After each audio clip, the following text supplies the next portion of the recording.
इकाई 8 राजा का हिस्सा। कहानी। राजा भोज बड़े प्रजावत्सल थे।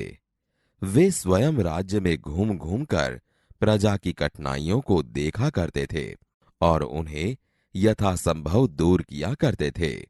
एक दिन राजा अपनी रानी के साथ रथ पर सवार होकर राज्य का भ्रमण कर रहे थे। वे राजधानी से बहुत दूर निकल गए। उन्होंने देखा कि एक खेत में एक किसान हल जोत रहा है, मगर उसके हल में एक ही बैल है। दूसरे बैल के स्थान पर उसकी स्त्री हल खींच रही है। राजा भोज ने रथ रोका और किसान के पास जाकर कहा, भले आदमी, तुम यह क्या अत्याचार कर रहे हो? भला कहीं स्त्री को भी हल में जोता जाता है? मेरा एक बैल मर गया है, दूसरा बैल खरीदने के लिए मेरे पास धन नहीं है। अगर खेत न जूता तो मैं खाऊंगा क्या? कहकर किसान पुनः अपने कार्य में लग गया। उसे क्या पता था कि उससे बात करने वाला कौन है। राजा ने कहा, अरे भाई, जरा सुनो तो। जो कहना है मेरे साथ चलते चलते कहो, मेरा काम क्यों रोकते हो? किसान ने कहा। राजा भोज उसके साथ साथ चलने लगे। अपने काम के प्रति किसान की लगन देखकर राजा भोज बहुत प्रभावित हुए। वह बोले, भले आदमी, इस प्रकार तो तुम्हारी पत्नी थक जाएगी और थकावट की वजह से कोई दूसरा कार्य भी नहीं कर सकेगी। किसान बोला, तो फिर तुम ही बताओ, मैं क्या करूं? राजा ने कहा, तुम मेरे साथ चलो, मैं अपना एक बैल तुम्हें दे देता हूं, मगर इतनी देर मुझे काम रोकना पड़ेगा। तुम ही बैल ला दो।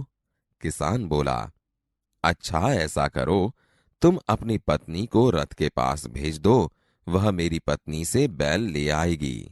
तब तक मैं तुम्हारे हल में जूतूंगा। राजा ने कहा। किसान इस बात पर राजी हो गया।